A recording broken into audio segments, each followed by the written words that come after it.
Good evening, welcome to tonight's Common Council meeting for August 27th, 2013. Clerk will call the roll, please. Hanson. Present.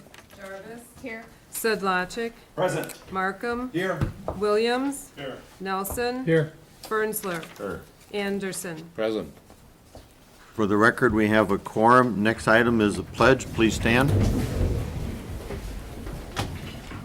I pledge Allegiance to the flag of the United States of America and to the republic for which it stands, one nation, under God, indivisible, with liberty and justice for all.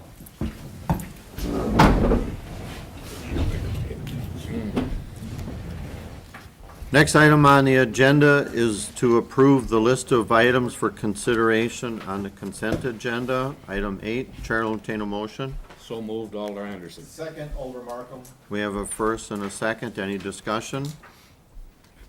Clerk will call the roll, please. Anderson. Yes. Nelson. Yes. Markham. Yes. Jarvis. Fernsler. Yes. Williams. Yes. Sedlacek. Yes. Hanson. Yes. Motion carried, thank you. Item 4 is the audience portion where we recognize people who sign in, and the chair asks you to address the council properly. This is where you get to talk and we get to listen. And tonight, Bill Emig signed in. Bill?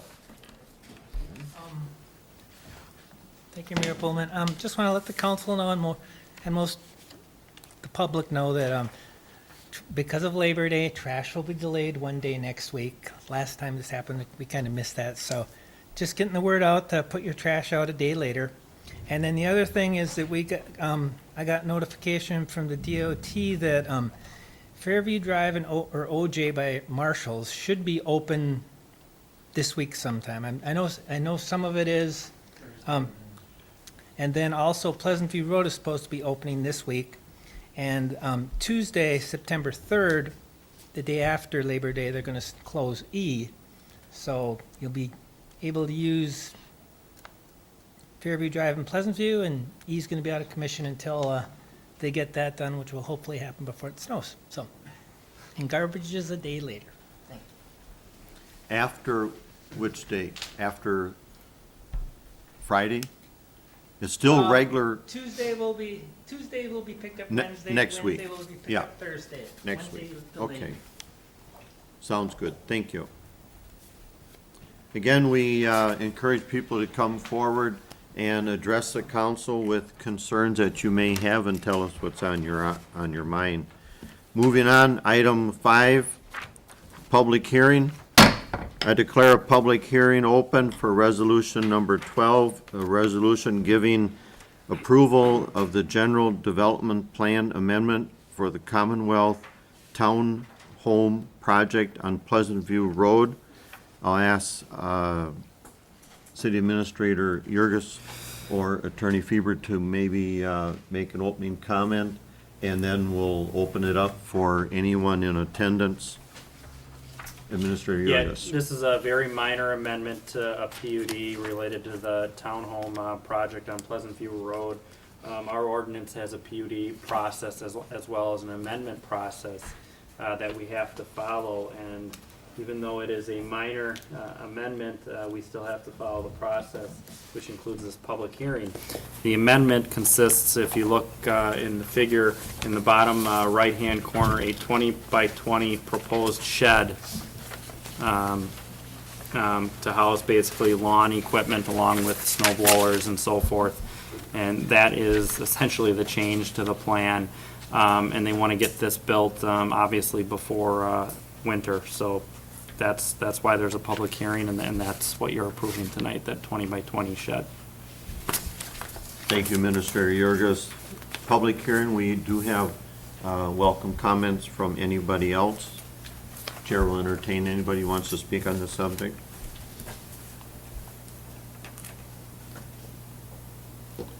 I declare a public hearing closed. The resolution number 12, Chair will entertain a motion. So move, Alder Nelson. Second, Alder Anderson. We have a first and a second to approve resolution number 12 as written. Any discussion? Clerk will call the roll. Williams, Yes. Nelson, Yes. Fernsler, Yes. Anderson, Yes. Hanson, Yes. Jarvis, Sedlacek, Yes. Markham. Yes. Motion carried, thank you. Moving on, item 6, resolutions. Resolution number 13, a resolution authorizing the issuance and sale of $3,250,000 general obligation refunding bond, Series 2013A. I'll ask Minister Yurgis to start the discussion and do introductions tonight. I'll let Phil take it away.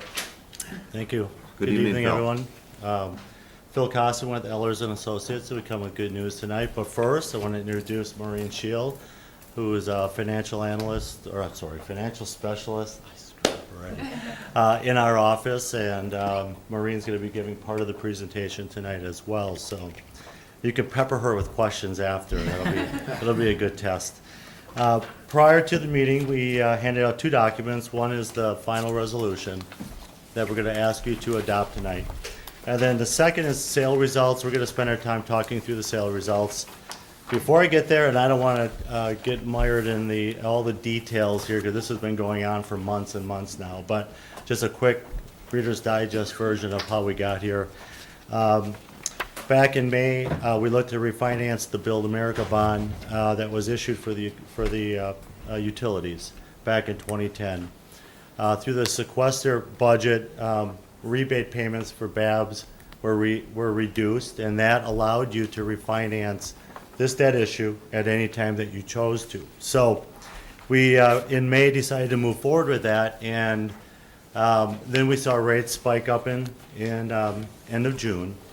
We kind of rethought our position. We kind of pulled the sale, talked internally again with Administrator Yurgis, and decided to come back to you with 2 different options last month, if you recall. One was a revenue bond, one was general obligation debt. And you gave us the direction at that time to move forward with the GO refunding. So we're bringing you the sale results. We held the sale at 10 o'clock today. So one other thing that occurred is that we've gone through 2 different conference calls for rating. One that didn't count because it was for the utilities, and fortunately they held the rating. They didn't do anything. You didn't get billed. And then we went with a different analyst and had a second rating call a couple of weeks ago, or early last week. And the first 3 pages in, or actually the first 4 pages in of this document is the rating. And there's no surprises. You've been in the market enough. You understand what the ratings state. I'm just going to highlight a few things like typical strengths and weaknesses, or challenges they call them, are the same as what you've seen in the past. Strengths, they consider employment access to Sheboygan and the AA2 surrounding area as a strength. You have a trend of improving reserve levels due to expenditure controls. That's a big deal to Moody's, and they identify that as a strength. Challenges, I kind of challenge them a little bit on this. It says high debt levels, but a lot of your debt is tied back to tax increment districts and being paid with revenue from the district. Hopefully everybody's windows are closed. And and then the other challenge is a relatively small tax base for the credit. A AA3 credit is a very strong credit rating. In fact, we had a couple of gentlemen down for the clerks conference from our Minneapolis office. I said this sale was occurring, and they were surprised that a community this size was a AA3. And that's really a credit to the reserve levels, your diversity and tax base, some other issues that they have, so that they've identified. If you go to the second page, and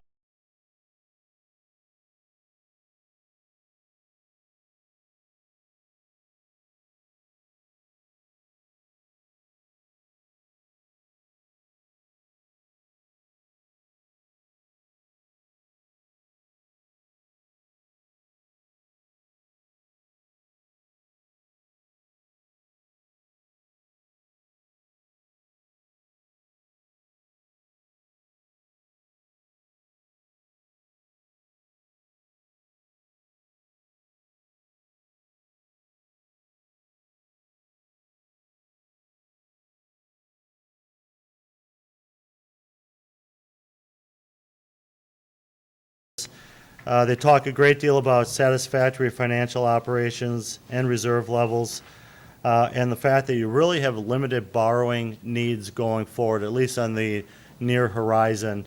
You don't have anything large that's looming. You're always going to have some capital needs going forward, but nothing that's significant coming up. So what could change the rating up at the bottom of page 2? Continued expansion and diversification of the city's tax base, increase in reserves. Those two are standards when it comes to Moody's as far as what will increase.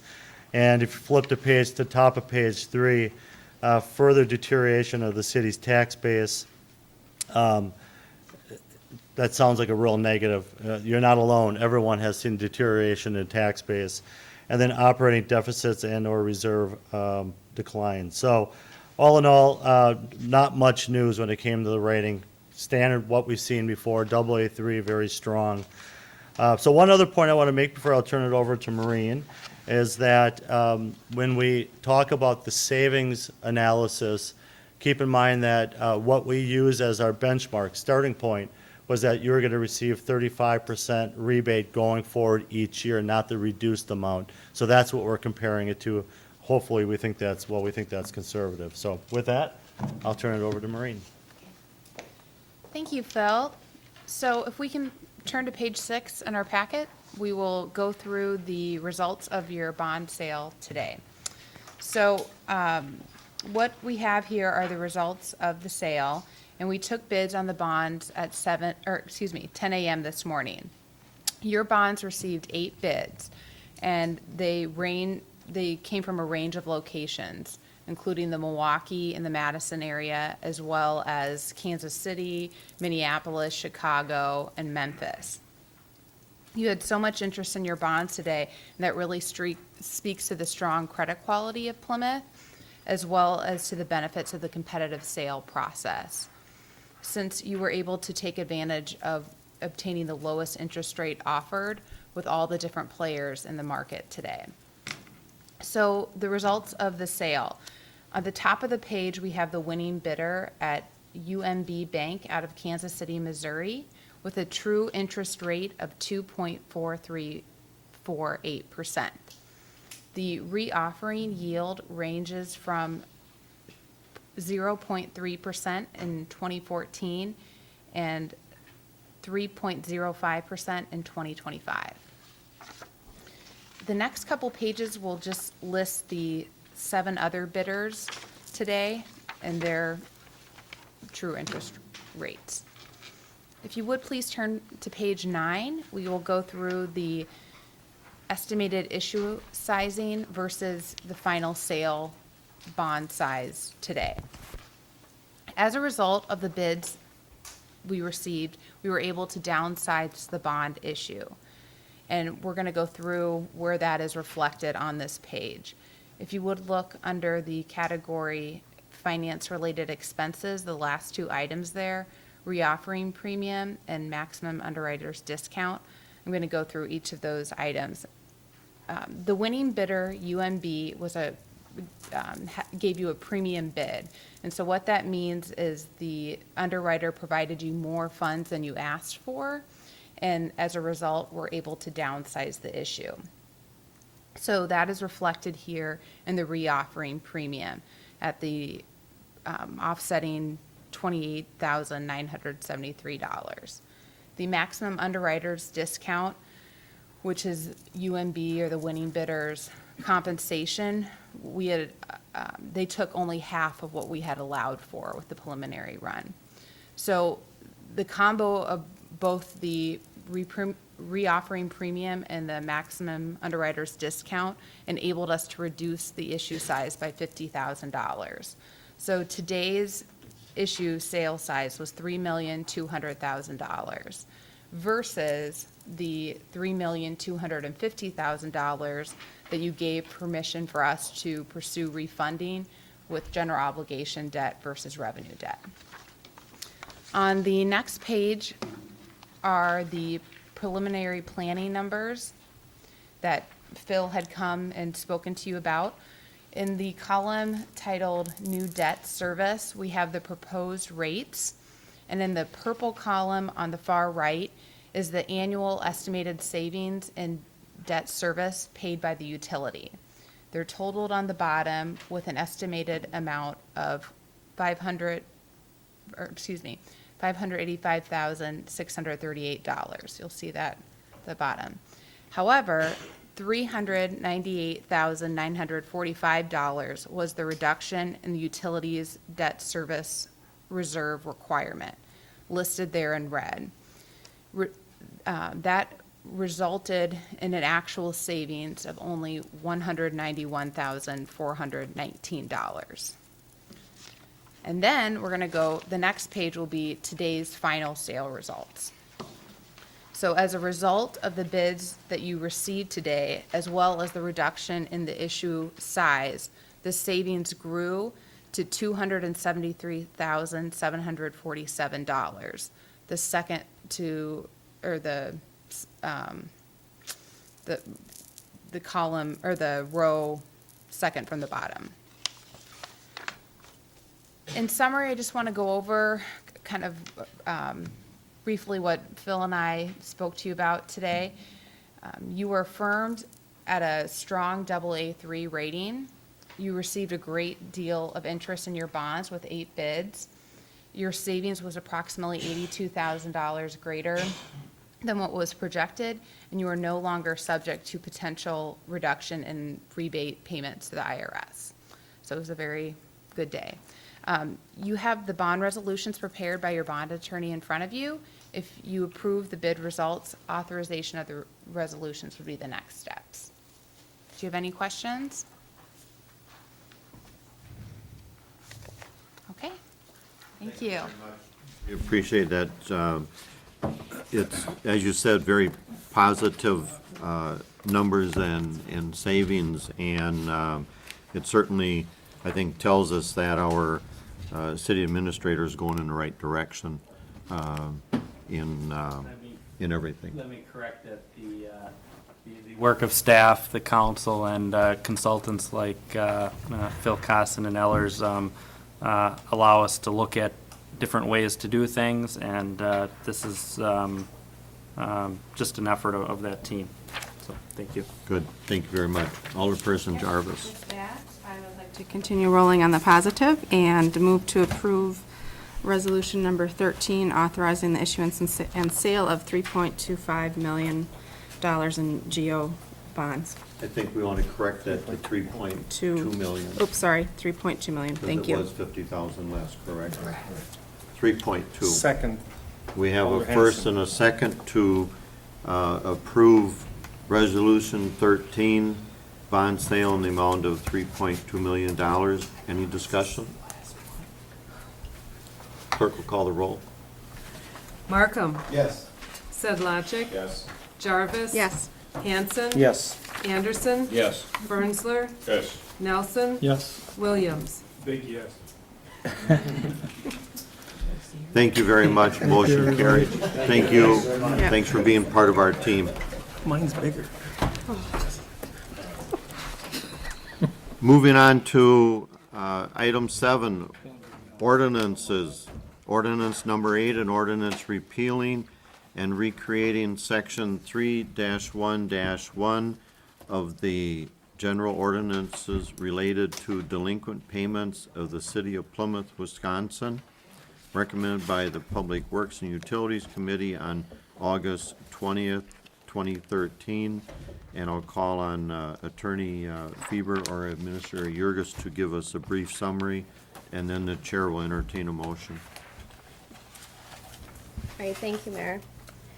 What you have before you tonight is an ordinance that authorizes and establishes the procedure for adding delinquent water and utility bills to the tax rolls. Wisconsin statutes require that municipalities that operate a public utility place delinquent water bills on the tax roll of the property that received utility service, and the municipality has the option to place the delinquent electric bills on the tax roll using that same process.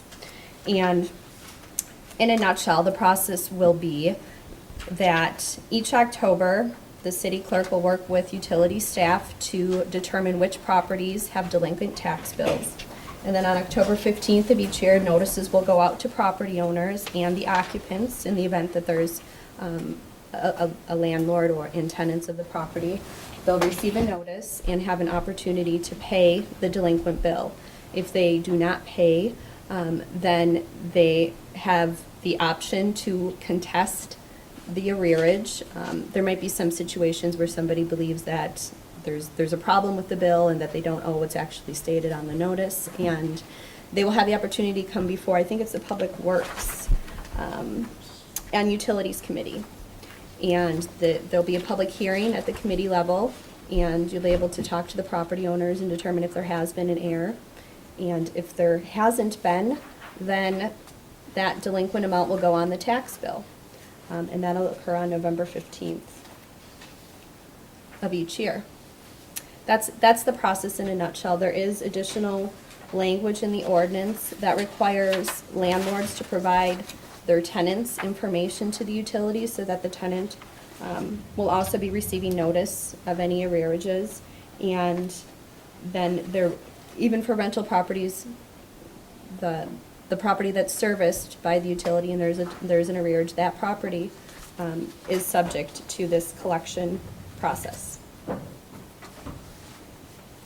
there any questions about how that process works? Is there anything that you wanted to add? No, just that the Public Works and Utilities Committee recommended moving forward with this on August 20th.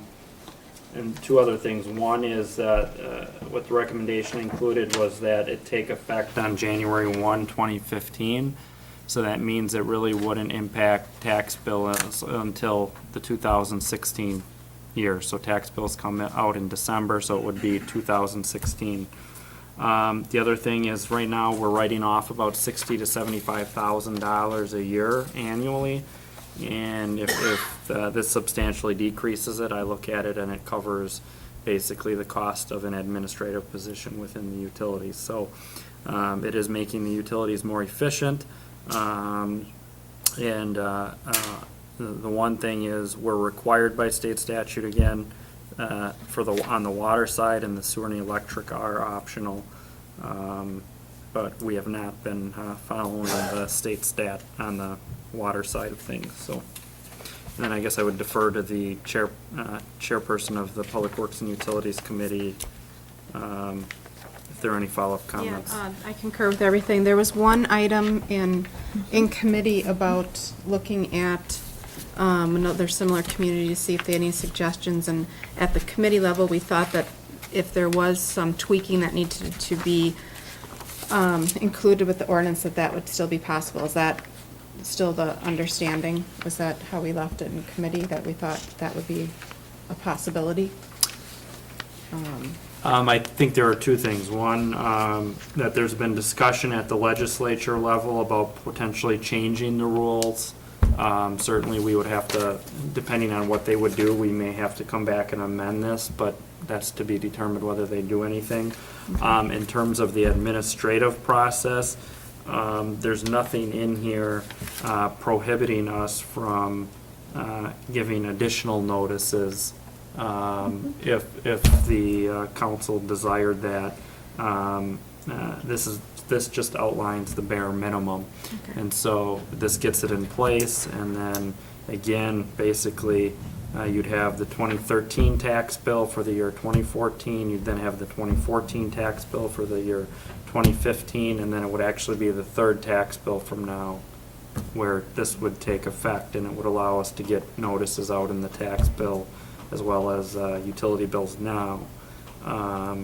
So there'd be plenty of time. So yes, we could. I think what we decided was when it got closer to implementing this, we could have a discussion again at the committee level, just to see if more frequent notices should be sent out.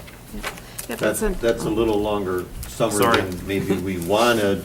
I think at this point, we should entertain a motion and then open it up for discussion. So the chair will entertain a motion. I move to approve ordinance number 8 repealing and recreating section 3-1-1. Second, Sabacek. We have a first and a second. Questions, comments? Alderperson Fernsler. Yeah, did I hear right, that if you have a tenant in a piece of property, that you may have to pay his utility bill? Well, that's kind of stupid, isn't it? I mean, you have a tenant, you don't even know what they're paying, you don't have no idea what they're getting. You don't Mayor. even know if they're behind. I can answer to that effect, and this is why, Alderman Sizlacek. this is why we're not having this go into effect until 2016, where the landlords now, because there is a way for the landlords themselves to put into place a system where they can be notified of their tenants not paying their bills. Okay. Okay, and we're giving basically a year and a half for any new leases coming forward to be written in such a way, they're gonna have to make a decision as to whether they want to increase how much they wanna have for the security deposit, or going forward, how they're gonna deal with that. So any leases that are gonna, because not all those leases are gonna start over in January 1st, they'll have the next full year to rewrite those leases, to get that form that needs to be signed in order for them to get the notices as to whether their utilities are being paid or not being paid to that extent. And that's the big thing about the 2016 start date, rather than starting it this coming, January.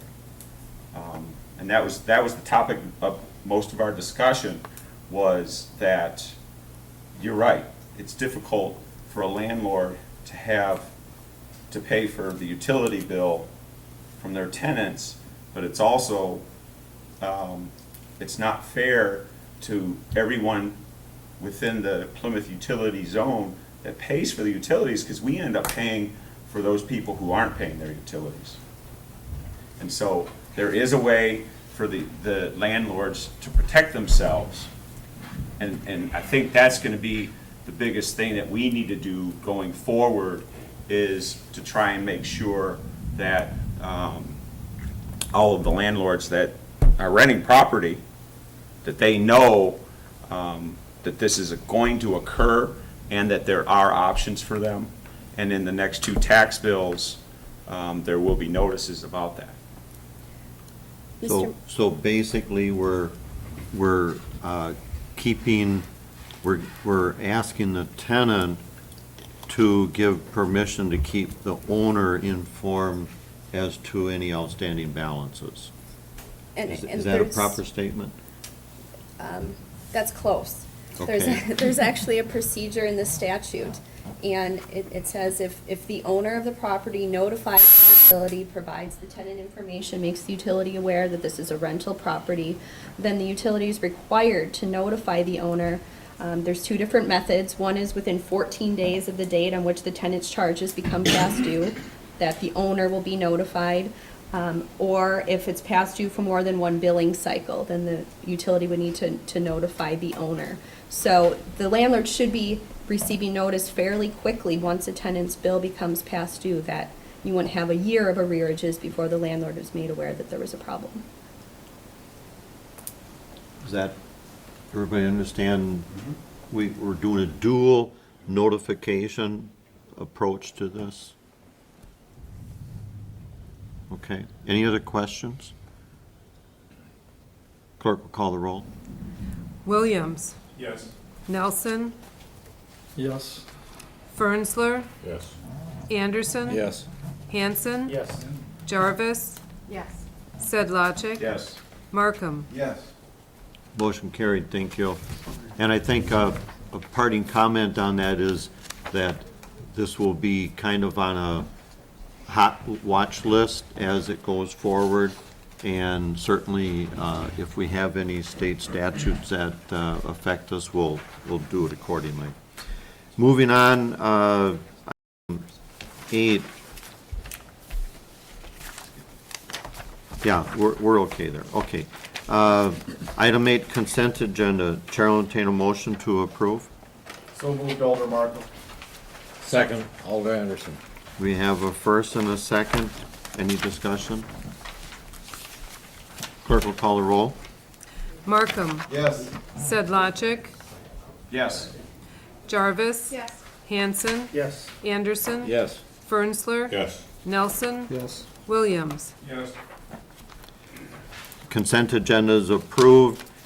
Just a quick note that we did approve in there a Class B combination liquor license for PJ's Campbell's Depot on September 14th to include their parking lot and so on. And we want to make people aware of that. There will be an area that will be fenced off for that. So if you have any questions, check with the clerk's office or police department, and we'll go from there. So thank you very much. Item 9 is not needed. Before I ask for a motion to go into closed session, I would like to inform the council we're removing item 13A from discussion tonight. Bill Immig has requested that we take no action on it. So just for FYI, 13A will be deleted when we come back into closed session. With that, the chair will entertain a motion to go into closed session pursuant to 19.85 paren 1 paren E.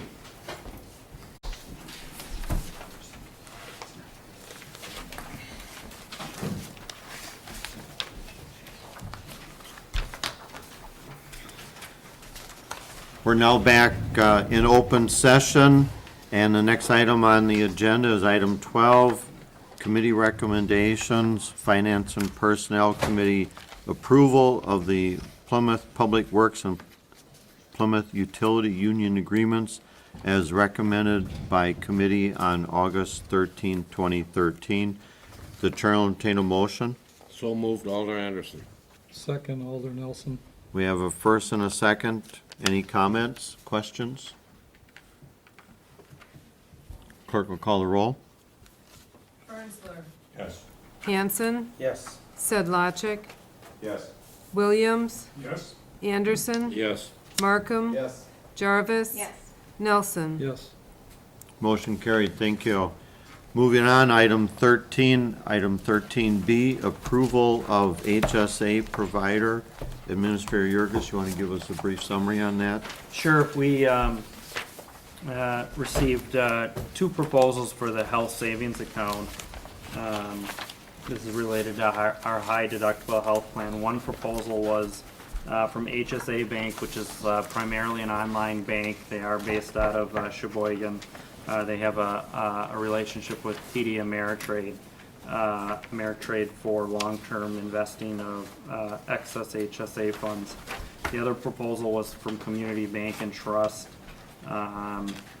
Their proposal is the cheapest proposal. They have agreed to waive fees for at least the calendar year 2014.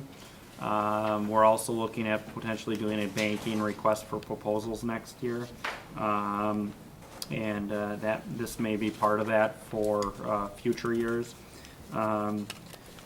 We also talked with several employees, representatives of the unions, as well as non-reps, and we talked about the pros and cons of the 2 providers, and the preference was for a bricks and mortar location. And as a result, you have a recommendation to move forward with Community Bank and Trust and establish the health savings accounts related to the high deductible health plan. Thank you. The chair will entertain a motion. So moved, Alder Markham. Second, Alder Hanson. We have a first and a second to approve the provider, HSA provider as Community Bank and Trust. Any discussion? Alderperson Jarvis. So what were the concerns between brick and mortar and online? The concern was, well, first of all, the brick and mortar, if you look at it, the cost was $2.25 per month account fee with HSA. Community Bank and Trust was $1.25. So not that it's, I mean, in dollar terms, it's not huge, but in the percentage terms, it's a big change. The other thing is, they felt that, when there's questions on how the HSA works or investment options, that they felt that they would feel more comfortable being able to walk into a bank and actually talk with a physical person rather than calling a 1-800 number. Any other questions? Clerk will call the roll. Nelson. Yes. Anderson. Yes. Jarvis. Markham. Yes. Fernsler. Yes. Hanson. Yes. Sedlacek. Yes. Williams. Yes. Motion carried, thank you. Item 13C, approval of pharmacy benefit manager, Administrator Yurgis and Clerk Huberty. I'll let you give a brief summary on that, please. Sure, I'll comment on it, and then if Clerk Huberty has anything to add, please feel free to. Redo RX is our current PBM, Pharmacy Benefit Manager, for our prescription drug program. This is something where we have not gone out and received proposals in recent years. I think the last time we did it was early 2000s or 06 or Probably, It was I would say pre-Brian. 4 or 5 maybe. Yeah, okay, like 2005. And we went out and first of all, we did request a new proposal from them. They provided a plan review, but did not offer a proposal related to their contract pricing.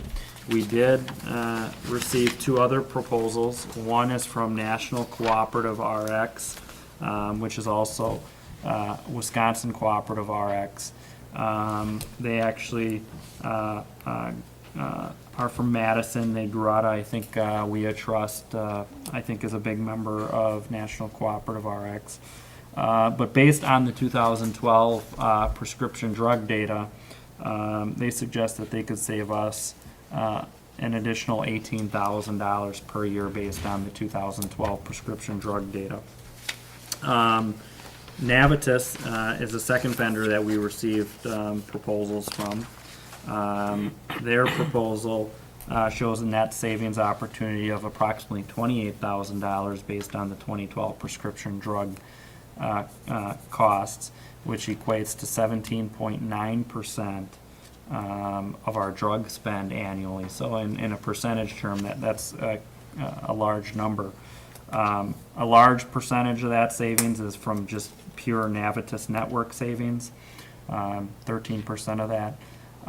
The other points I'd make is that the state of Wisconsin health insurance plan, both for the local government plan as well as the state plans, use Navitus for their PBM provider. They have audited their prescription drug contracts compared to the prescription drug pricing that they have charged to the state plans.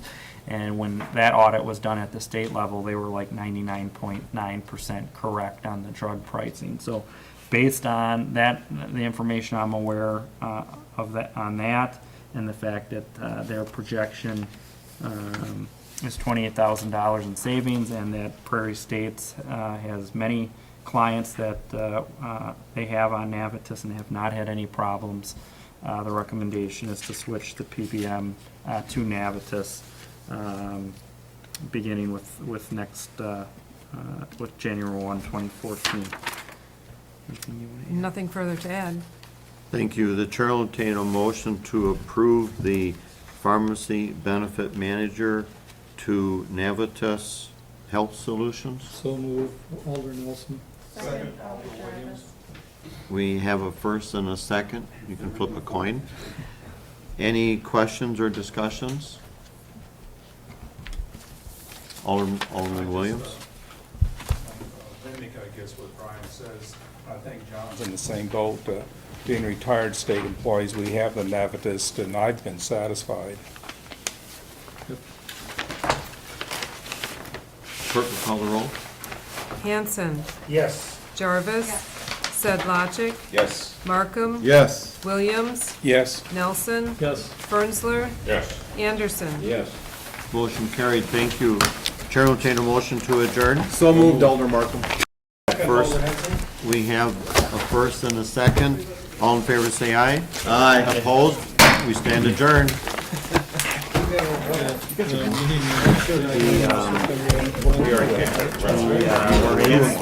life insurance did not. Double check that right now, because I wrote it down when they said Wow, what's coming? 2 o'clock. January 1, 2014, the rates for life insurance is not.